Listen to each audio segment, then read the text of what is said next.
Now to updates in the Derek Chauvin trial for the murder of George Floyd. The judge has chosen to reinstate a third-degree murder charge. This as jury selection continues in Minneapolis. So far, 6 jurors have been selected: 3 white men, a black man, 1 Hispanic man, and a multiracial woman. 17 jurors have been dismissed throughout the process, and there are still 8 seats to fill: 6 jurors and 2 alternates. NBC News correspondent Shaquille Brewster joins us now. He's been following this story on the ground from the summer protests to the trial. Shaq, we so appreciate you being here this morning with us for your reporting. Now, jury selection takes time. That's nothing new. And both the defense and the state do have a certain number of potential jurors that they're allowed to dismiss. But do we know when all these open seats could be filled?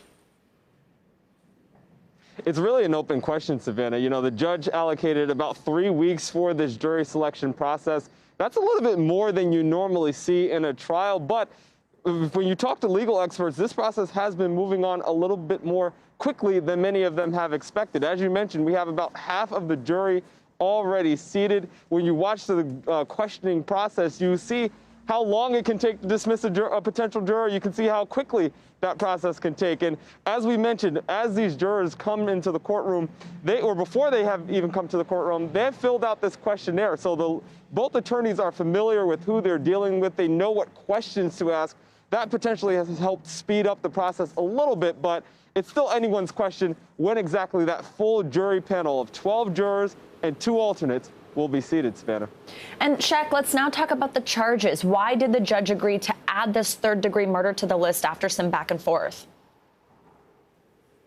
Well, let's remember that third-degree murder charge was the first charge against Derek Chauvin back in the summer, in the weeks after George Floyd was killed. That charge was eventually upgraded to second-degree murder and second-degree manslaughter. Well, in October, this trial judge dismissed the third-degree murder charge, saying that he didn't believe it qualified in an instance in which the action taken against the individual, or the action that was taken, was against one individual rather than a group of individuals. Well, you had that Court of Appeals say that's not exactly right, saying that there was precedent establishing something to the contrary. So when they clarified their ruling earlier this week, the judge said he had to follow precedent, so he added back that third-degree murder charge.